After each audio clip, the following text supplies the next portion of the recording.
Bienvenidos a otra dimensión. Esta noche nuestro programa va a ser bastante más reducido, bastante más corto de lo habitual. Por necesidades de programación nos vemos limitados a unos 30 y tantos minutos de espacio. Y por esta razón, en lugar de los 2 o 3 temas que habitualmente constituyen otra dimensión, hoy tan solo les podremos ofrecer uno. Un tema en cualquier caso que espero sea de su interés. Hoy vamos a hablar de los cuerpos incorruptos, es decir, de los cuerpos pertenecientes a personas fallecidas hace cientos de años y que misteriosamente han soportado el paso del tiempo, han llegado hasta nuestros días sin descomponerse. ¿Es esto una prueba de santidad o responde a causas naturales? Esta noche vamos a tratar de dar respuesta a esta y a otras muchas preguntas, pero les adelanto en cualquier caso que para miles de personas detrás de este fenómeno está la mano de Dios y por eso se acercan devotamente para pedirle al cuerpo incorrupto favores, fundamentalmente relacionados con la salud. Y son muchos, muchísimos, los que aseguran ser atendidos en sus peticiones. Bueno, de este asunto, como les digo, de este interesante, de este apasionante asunto, vamos a hablar esta noche. Y empezamos viendo estas imágenes. ¿Qué hay de cierto en los milagros y las sanaciones que se atribuyen a los cuerpos incorruptos? ¿Puede ser solo una cuestión de fe? Quizá la ciencia algún día tenga una explicación. Pero para los miles de fieles que acuden con fervor a rogar que sanen sus enfermedades o a que se concedan sus peticiones, la única explicación, la única verdad en la que creer es la de los poderes milagrosos de un cuerpo que, contrariamente a lo natural, no se descompone. Uno de los casos más impactantes y poco conocidos es el del cuerpo incorrupto de San Fausto Labrador. En el pueblo de Bujanda, en Álava, se custodia con gran fervor el cuerpo incorrupto de este santo milagrero y protector de cosechas que nació en Alguaire, provincia de Lérida. Desde la fecha de su muerte en el año 614 de nuestra era, este cuerpo incorrupto de San Fausto tiene una gran devoción. Una vez al año, una procesión con una estatua de plata que contiene una reliquia del santo recorre el pueblo de Bujanda. Los fieles se desplazan desde el pueblo leridano de Alguaire, donde nació el santo, confiando en su buen hacer. Las mujeres portan en la cabeza las ofrendas que posteriormente entregarán en el altar de la iglesia. San Fausto es invocado como protector de los labriegos y de la agricultura, pero también se le atribuyen propiedades para fomentar la fecundidad de los matrimonios estériles. Otro caso espectacular es el del cuerpo santo de la villa vizcaína de Rigoitia, conservado en la sacristía de la iglesia de Santa María de Idiabalzaga. Este cuerpo no se sabe a ciencia cierta a quién perteneció, pero los estudios realizados sobre el mismo confirman que se trata de un hombre de edad adulta y que, posiblemente, estuviese realizando el Camino de Santiago cuando falleció. Actualmente, el cuerpo se conserva dentro de una urna de metacrilato en el interior de un arcón de madera vieja. Numerosas creencias atribuyen al cuerpo santo otras facultades curativas y milagrosas. La asistencia de gentes en busca de los beneficios del santo es constante y las madres acuden con la esperanza de curación a las enfermedades de sus hijos.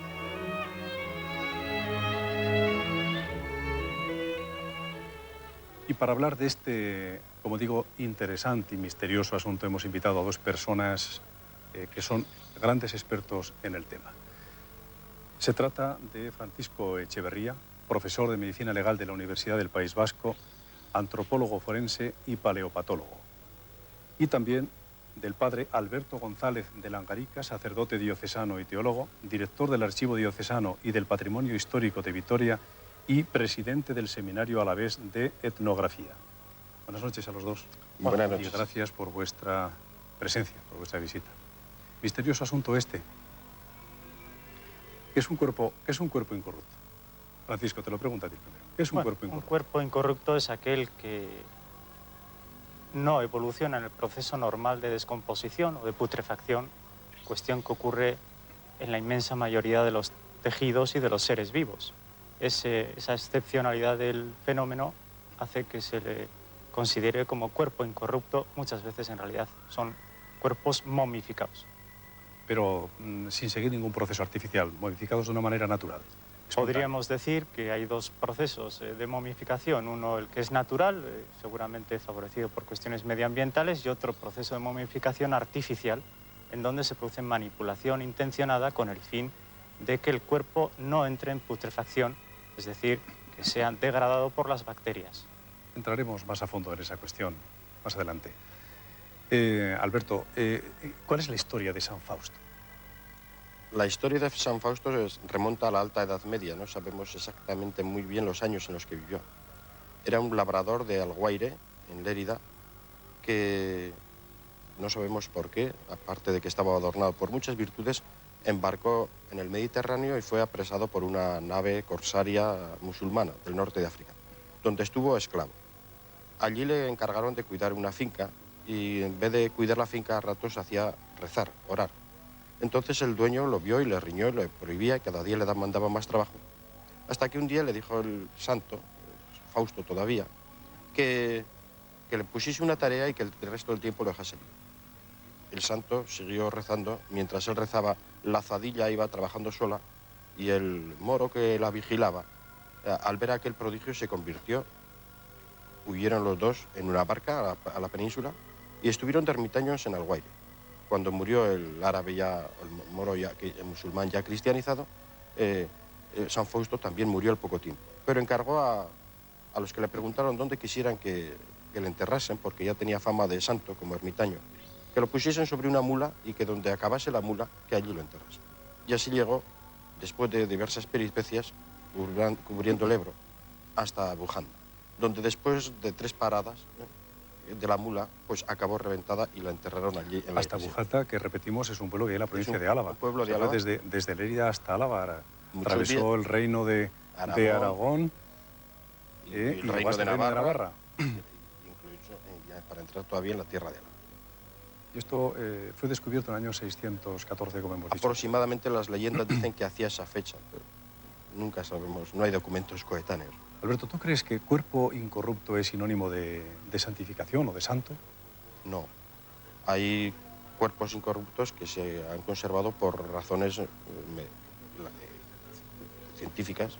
Yo no soy experto en eso. No es una condición de santidad. Otra cosa es que ciertos santos, al ir a recoger sus cuerpos para el proceso de canonización, se encontró con que estaban incorruptos. Santa Teresa, San Juan de la Cruz. ¿Qué puede hacer? Sin duda se encontraron incorruptos porque fueron enterrados en lugares un poco privilegiados. Propicios. Esto es lo que te quería preguntar. Sí. ¿Cuáles son las condiciones que pueden facilitar el que un cuerpo se convierta en incorrupto? Es decir, ese proceso de momificación natural. Sí, pues desde un punto de vista técnico se puede resumir en algo tan sencillo como decir que si el cuerpo tras la muerte tiende a deshidratarse, es decir, pierde agua, sí, y por lo tanto en esas primeras 48 horas y antes de que entre en putrefacción, sobre todo porque hay una ventilación del ambiente o hay un clima cálido, pues tiende a deshidratarse, las bacterias tienen más dificultad de digerir los tejidos blandos y en esas circunstancias, y si luego no se altera mucho el ambiente donde se deja el cuerpo momificado, pues puede permanecer durante siglos. Entonces, iglesias, conventos, criptas son lugares en ese sentido pues privilegiados, a diferencia del campo santo, del cementerio al aire libre. Y ahí sabemos que en España hay una gran tradición y hay muchos cuerpos incorruptos prácticamente en todas las partes. ¿Hay alguna zona especialmente favorable para que se produzcan estos procesos de momificación? Sí, sin duda toda la parte de la península dominada por el clima mediterráneo. En ese sentido puede ser más excepcional encontrar cuerpos momificados en la cornisa cantábrica, pero cuerpos momificados los hay en todas partes, a nada que se mire un poco, en catedrales, iglesias y demás. Y toda la parte del levante español, Andalucía y el centro de la península, pues digamos que tiene cuerpos, aunque no hayan sido tratados o investigados en profundidad, pero sabemos que están ahí. Alberto, hay cuerpos incorruptos que podríamos llamar milagreros, como el caso de San Fausto.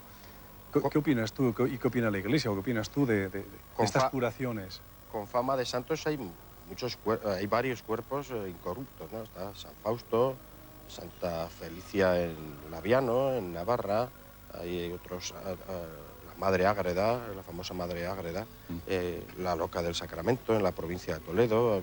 Hay una serie de cuerpos que se han conservado incorruptos de personas que tuvieron en su día fama de santidad, aparte de los santos ya reconocidos de la Iglesia como Santa Teresa o San Juan de la Cruz. Pero sobre todo los santos estos más difíciles de la Alta Edad Media, que no sabemos muy bien la historia, pues la Iglesia podríamos decir que deja que se les venere. pero como no ha habido un proceso de canonización claro, es el que, por ejemplo, en el caso de San Fausto, pues tampoco tienen un oficio propio.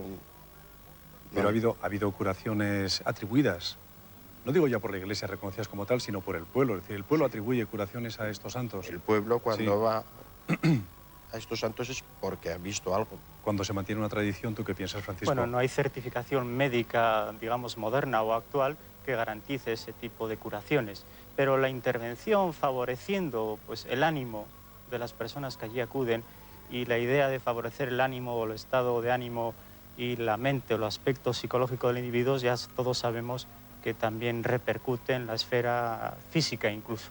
Es decir, la gente cree esto y se pueden rastrear en la actualidad incluso noticias de intervención de esta serie de cuerpos. A San Fausto se le atribuye también una anécdota relacionada con un rey de España. Sí, ¿Cómo es, Alberto? San Fausto es protector de los campos, de la fertilidad y también de la fertilidad de las mujeres estériles. Parece ser que Carlos IV y María Luisa de Parma tardaban en concebir un hijo y pidieron a San Fausto, a la iglesia de Bujanda, que enviase un manto para ponerlo sobre la reina para que quedase embarazada. Y nació el que sería Fernando VII el mismo día de la fiesta del santo, 14 de octubre. Por eso le pusieron Fernando Fausto. También la reina Isabel II pidió alguna vez un manto para proteger sus embarazos. Tremendo. Por cierto que la historia de San Fausto se parece bastante a la de San Isidro, ¿no? En lo del tema del árabe y de la agricultura, sí, posiblemente sean que la devoción popular atribuye a unos santos los mismos milagros de otros. Y es cierto que San Fausto está cubierto, su cuerpo quiero decir, está cubierto por 7 velos. Sí, y que no se puede descubrir. Hay 7 paños y normalmente a la veneración del pueblo solo se enseña la cabeza, ¿no? El número 7 posiblemente sea por ese significado mágico y también, sobre todo, religioso, que tiene 7 sacramentos, 7 virtudes, 7 coros de ángeles, etc. ¿Hay alguna leyenda que hable de...? Sí, cuenta la leyenda que 2 pastores hicieron una noche una apuesta de que iban a ir a desnudar el santo a ver cómo eran sus partes pudendas. Entonces, cuando llegaron allí, unos dicen que quedaron muertos, otros dicen que quedaron ciegos. De ahí el respeto siempre que se tiene por el cuerpo, ¿no? Curiosas leyendas que rodean siempre a estos fenómenos. Francisco, ¿es cierto eso de que hay una especie de mercado negro de cuerpos incorruptos? ¿Se comercia con estas...? Quizás con estas momias consideradas como reliquias y que están en poder de la Iglesia, no es fácil que se haya podido producir un mercado negro, están custodiadas y hay certeza de su existencia, etc.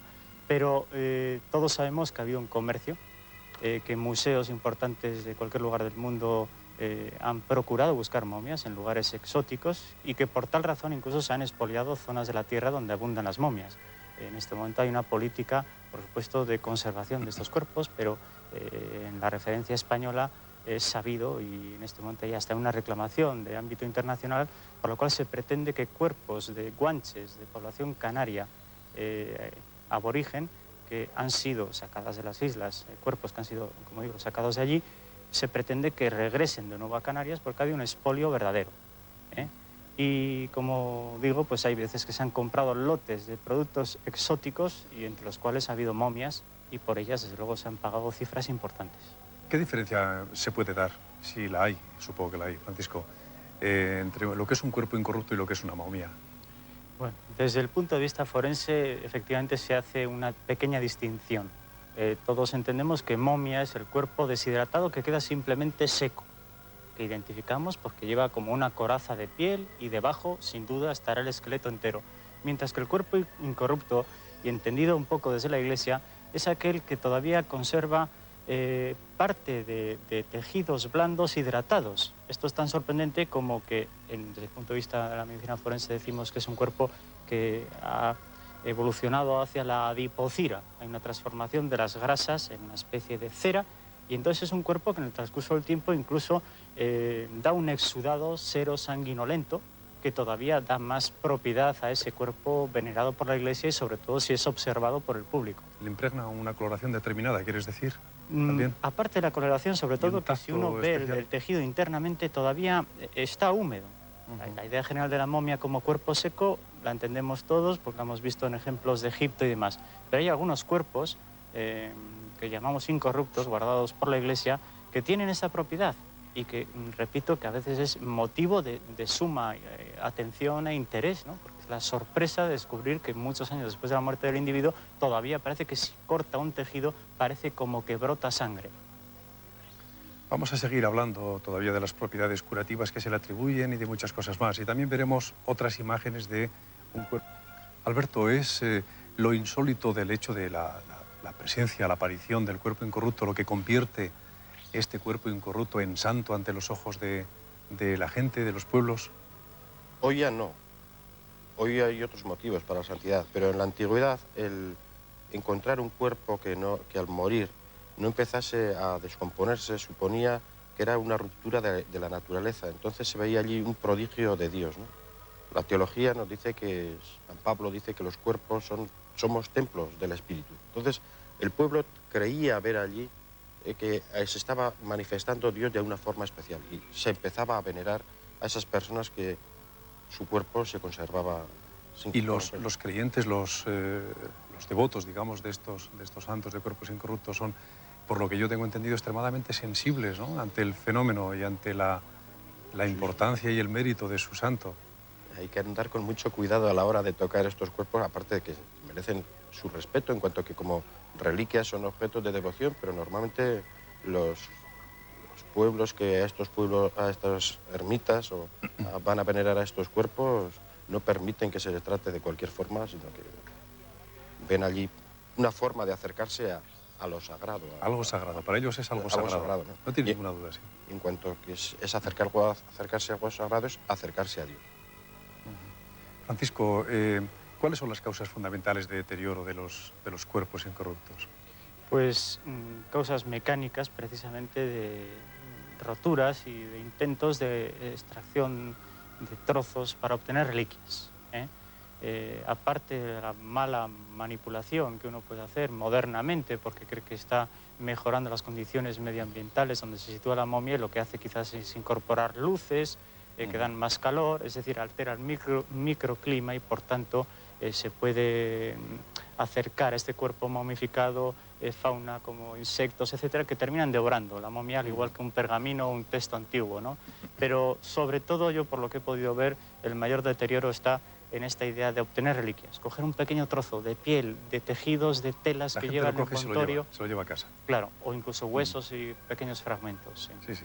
¿Cuál es el método que sigues tú en la investigación, en el análisis de los cuerpos incorruptos? En principio, tener un grupo de trabajo en el que colaboren especialistas procedentes de diferente formación, porque yo me acerco desde el punto de vista de la antropología o desde el punto de vista biológico. Me puede interesar este aspecto, pero no cabe duda de que enseguida te encuentras con el poder, el atractivo ante la mentalidad popular.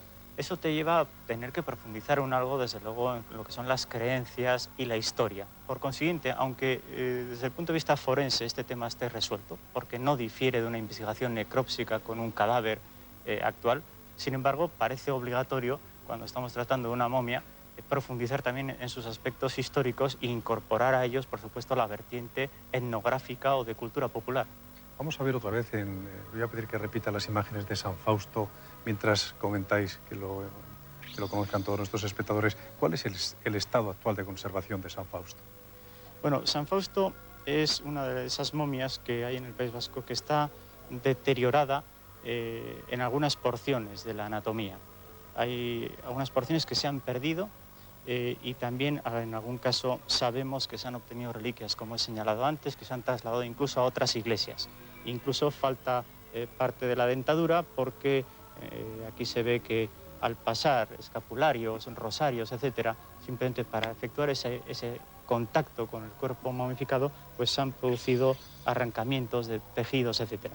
Así que San Fausto es una momia muy interesante, desde luego, pero no es la mejor conservada de las que conocemos. Alberto, ¿qué ocurrió en Rigoitia? ¿Hay una leyenda en torno al cuerpo incorrupto descubierto? Cuéntanosla.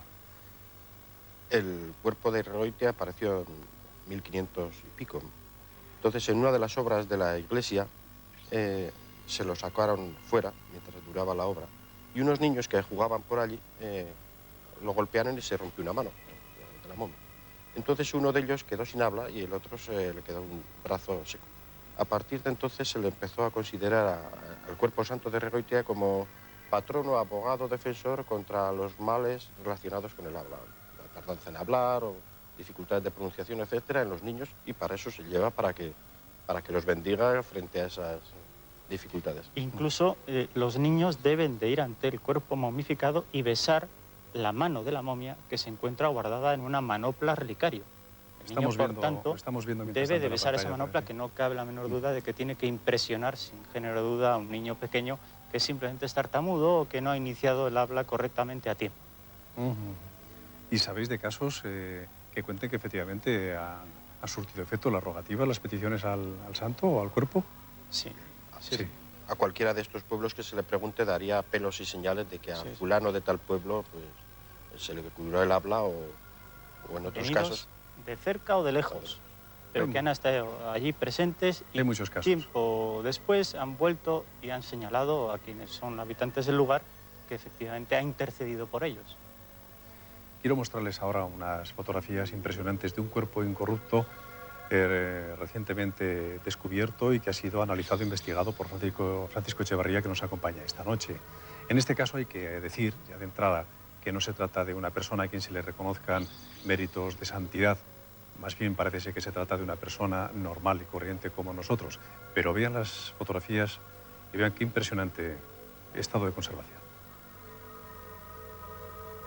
Francisco, a la vista de esta fotografía, ¿nos puedes ir comentando de qué época data este cuerpo y si se sabe quién fue esta persona? Sí, en este caso concreto el personaje está identificado con muchos detalles de su vida. Es una mujer originaria del País Vasco, de Guipúzcoa, que no obstante se casa y vive en Valladolid y que fallece en 1607. Ella incluso en su testamento indica que se le entierre en Valladolid en primer lugar y que en cuanto sea posible se traslade el cuerpo a Mondragón. El cuerpo es quizás el mejor de los conservados en el País Vasco, está entero, no falta ni una pequeña porción. Vemos en el aspecto general del cuerpo que tiene unas pequeñas manchas negras que corresponden al fuego o a las gotas de cera y el calor de esas personas que en otro tiempo se han iluminado con velas y han estado rezando sobre el cuerpo. Es interesante señalar que ella es Inés Ruiz de Otálora y la cultura popular le dice Amandre Santa Inés. Dice Santa Inés. Dicen algo así como Madrina Santa Inés, que significaría esto. Y no tiene nada de santa. Se conserva una iglesia, eso sí, pero la cultura popular en este caso ya le ha puesto el Santa Inés, aunque de ella sabemos que muere viuda y sin descendencia, que no obstante dio a luz varios hijos, y en fin, hemos hecho una investigación dentro de lo que cabe amplia, porque llegamos a descubrir que había padecido una serie de enfermedades en vida, etc. ¿Eso se ha podido detectar con el análisis del cuerpo? Fue la casualidad de hacer las radiografías y descubrir que había unos cálculos como los que podemos tener cualquiera de nosotros, cálculos renales y de vías biliares. Así que por lo menos sabemos que ella habría padecido una serie de enfermedades y también vemos por su testamento que cuando lo hace, en octubre de 1607, se encuentra gravemente enferma en la cama. Y con algún otro aspecto más, digamos que hemos reconstruido la vida biológica e histórica de este personaje. Mira esta otra fotografía en la que se ve el busto, las manos cruzadas sobre la cara vemos incluso una pequeña trama de un velo que debió de poseer, un velo que sin duda se le colocó con la mortaja. A todo esto la momia estaba vestida con unas prendas que por tanto serían de época, un camisón largo, una cofia, y hay una pequeña trama sobre el rostro que parece indicarnos que tuvo un velo colocado ahí. ¿Y esa posición? No se conserva el velo, que sin duda ha sido retirado para obtener reliquias. ¿Y esa posición, Francisco, de las manos, en esa actitud como de dormida, también de reposo? Se pueden relacionar varios aspectos. Amés en euskera significa sueño y rima con Inés. De tal manera que hay una letanía en euskera que te hace decir, señalar que esta persona intercede por ti precisamente para curar los trastornos del sueño, las pesadillas, el insomnio, etc. Es la razón por la que la gente reza ante esta momia. Y hay una letanía que hace rimar esta curiosidad. Y no cabe la menor duda de que esa apariencia de la momia con las manos recogidas, en actitud como no de muerta, sino como de dormida, quizás es lo que lleve a la gente a atribuirle también esta propiedad para el beneficio del sueño. ¿Y ya sabes tú si se le atribuye alguna curación, alguna cosa a ella? Bueno, hay gente que es capaz de movilizarse desde muy lejos por ver este cuerpo, y es sorprendente porque cuando hicimos la investigación hubo una conmoción en el pueblo, ya que hasta el año 46 era una momia expuesta al público, después se retiró y con motivo de esta investigación estuvo de nuevo unos pocos días expuesta y todo el mundo mostró un interés bárbaro, desde el niño pequeño hasta el anciano que recordaba y en su tiempo había rezado.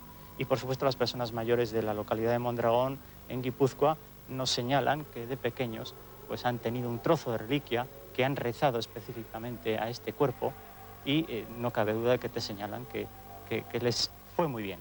¿Tú crees, Alberto, que tenemos en potencia una santa aquí delante? A la vuelta de unos años puede ser considerada como santa también, igual que San Fausto. No, el pueblo ya la ha hecho santa. Hoy se hace santos por otros motivos. No porque el cuerpo permanezca entero, sino por las obras que hayan realizado en la tierra. Eso es desde el seno de la Iglesia, es decir, el reconocimiento oficial de un santo, pero el pueblo puede reconocer ya una santidad y atribuirle milagros y méritos, ¿no? Sí, puede que el pueblo cree sus propios santos a nivel popular, como en su día los creó. En sus orígenes era el pueblo el que canonizaba. Primero solo eran santos los mártires, después los eremitaños en cuanto que dejaban parte de su vida en su ascesis, después ciertos papas y obispos, y al final de la Edad Media otros personajes, hasta que Roma decidió quiénes podían encontrarse entre el número de los santos, porque si no se han colado algunos santos un tanto estrambóticos de Rondón.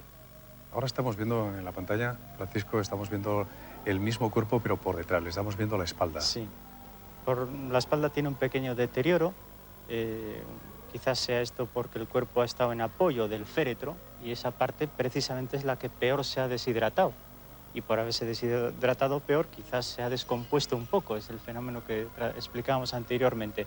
No obstante, la momia, repito, está entera y es excepcional porque las demás momias están aún más deterioradas, sobre todo también por la espalda. Oye, ¿qué se siente cuando se toca un cuerpo incorrupto? ¿Qué se siente, quiero decir, respecto al tacto, físicamente? ¿Qué sensación tienes tú? Bueno, quizás ninguna especial. Para mí, tocar un cuerpo momificado, un cuerpo cuando se practica una autopsia, unos restos esqueléticos, no ocasionan, digamos, una sensación muy especial. Un cuerpo momificado, al fin y al cabo, es un cuerpo reseco, que se comporta como un cartón, como un cuero, como una maleta, por decir algo muy bruto. No cabe la menor duda de que esta consideración es distinta para quienes rezan Alberto, le hago frente a la momia. te hago la misma pregunta. Yo hace unos años fui a ver el estado del cuerpo de San Fausto para ver si se podían hacer unos estudios. Y cuando iba quitando los velos y fui a tocarlo, realmente te entra un respeto, un temor, ¿no? Has oído tantas historias, tantas leyendas, ¿sabes? Que ha habido tantas personas que han ido a rezar que te entra un poco de eso. Uno piensa que puede encontrarse realmente ante lo sobrenatural. Lo sobrenatural. Quizá lo sobrenatural es la propia vida en sí, más que los cuerpos incorruptos. Y aquí ya podemos poner punto final, puesto que hemos consumido nuestro tiempo. Gracias a los dos por habernos acompañado. Y terminamos este programa de hoy. Y lo hacemos muy brevemente, puesto que ya no disponemos de más tiempo. Nos vamos, pero no sin recordarles que la semana que viene estaremos de nuevo con ustedes. Y si Dios quiere, en condiciones de duración normal. Hasta entonces, que lo pasen muy bien y gracias por acompañarnos.